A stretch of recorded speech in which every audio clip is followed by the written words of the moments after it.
rabbil alamin arrahmanir rahim maliki yaumiddin iyyaka na'budu wa iyyaka nasta'in ihdinas siratal mustaqim siratal ladzina an'amta 'alaihim ghairil maghdubi 'alaihim waladdallin amin. Assalamualaikum warahmatullahi wabarakatuh. Alhamdulillah, puji syukur kehadirat Allah. Salawat beserta salam marilah kita haturkan kepada Nabi Agung tercinta Nabi Muhammad sallallahu alaihi wasallam. Biqaulina Allahumma shalli ala Sayyidina Muhammad. Para hadirin, para jamaah yang dimuliakan Allah Subhanahu wa taala.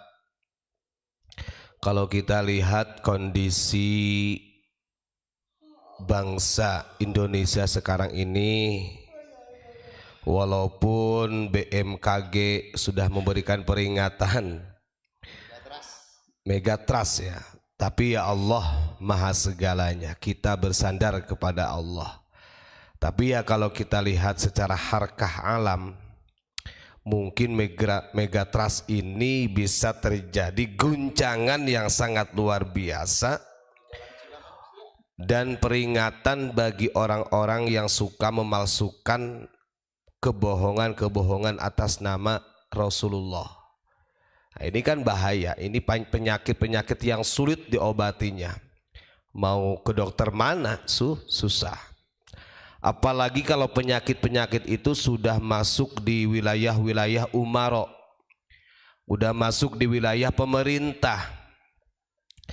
Ini justru lebih akan berbahaya, dan bahayanya bukan individu tapi ad-daulah, bangsa negeri yang akan menjadi bahaya. Nah, berkaitan dengan hal itu kita ingat Kanjeng Nabi Muhammad sallallahu alaihi wasallam dawuh al-ulama'u umana'ur rusuli. Jadi para ulama, orang-orang alim, orang-orang yang diberi amanah ilmu oleh Allah itu adalah umana'ur rusul. Jadi para ulama itu adalah penerima amanah atau yang memegang amanah Rasul atau para utusan. Nah, ini kalau berbicara tentang amanah, kalau sampai tidak dilaksanakan dengan sebaik mungkin, nah kebalikannya akan menjadi khianat. Terus kemudian yang menjadi batasan ulama itu adalah penerima amanah para rasul malam yukhalitus sultan, yakni para ulama yang memang tidak bercampur baur dengan pemerintah. Nah, ini kita kaji ulang. Kalimat yang dimaksud dengan malam yukhalitus sultan ini bukan berarti ulama tidak boleh dekat dengan pemerintah. Hati-hati. Kalau kita lihat para ulama dulu juga banyak dekat dengan para pemerintah, tapi tujuannya untuk membangun negeri. Nah, ini berbeda ketika ada ulama atau mungkin habib, kiai, gus, ajengan yang kemudian masuk di ranahnya pemerintah, dekat dengan pemerintah, yang dalam tanda kutip punya tujuan tersendiri. Nah, ini yang akan menjadikan bahaya. Makanya harapan kita mudah-mudahan nanti di eranya Bapak Prabowo ini, artinya beliau betul-betul bisa lebih objektif memilih siapa yang harus menjadi pendampingnya umaro dari kalangan ulama. Kalau kita lihat dalam histori sejarah dari zaman sahabat atau tabi'in, tabi'ut tabi'in, bahkan zaman dinasti sendiri, itu banyak Pak ulama-ulama itu yang sengaja masuk di pemerintahan tapi tujuannya adalah untuk menghancurkan. Ini oknum maksudnya ya. Dan itu terjadi di bangsa kita, terjadi. Ya kita katakan bisa mungkin karena kecolongan atau bagaimana, sehingga banyak yang berhubungan dengan sejarah negara ini tidak terasa satu persatu ini dirubah. Ini kan karena ada oknum. Walam yadkhulu fid dunya fa idza khalatus sultan wa dakhalu fid dunya faqad khanur rusul fa'taziluhum wahdharuhum. Nah kemudian dan ketika ulama-ulama tersebut bercampur baur dengan pemerintah yang tujuannya dalam tanda kutip ada tujuan tersendiri, tujuan haliah dunia atau kepentingannya sendiri, yaitu yang dikatakan khianat terhadap Rasul. Makanya kalau dulu itu yang mendampingi dari mulai presiden, wakil presiden itu atau menteri-menterinya ini sangat hati-hati siapa yang harus dipegang.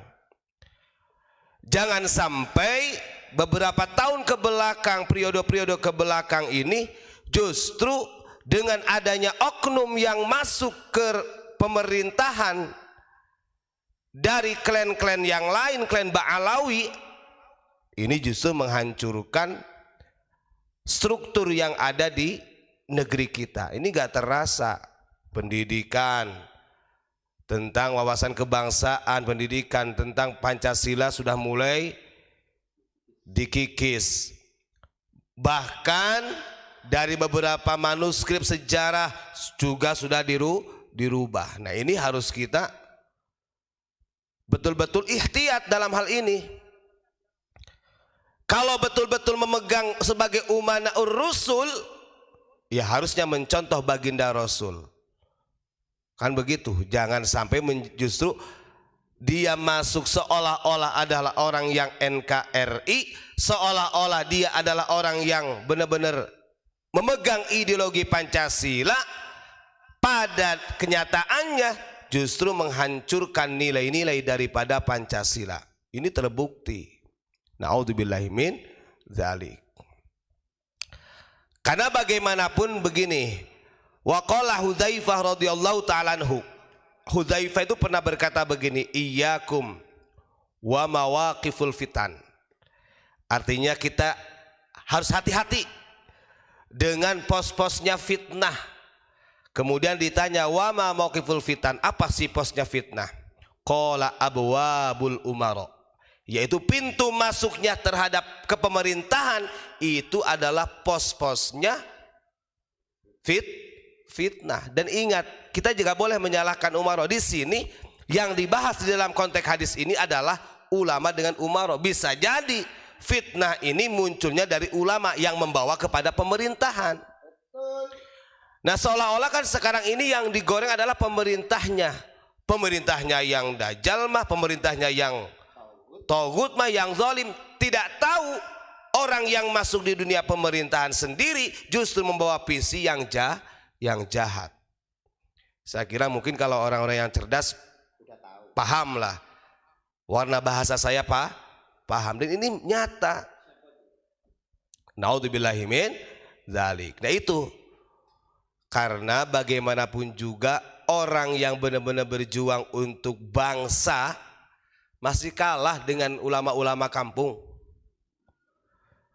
Karena ulama-ulama kampung ini mempraktekkan daripada nilai Pancasila dibandingkan dengan orang-orang yang punya pangkat, yang tenar, yang kemudian diundang ratusan juta, puluhan juta.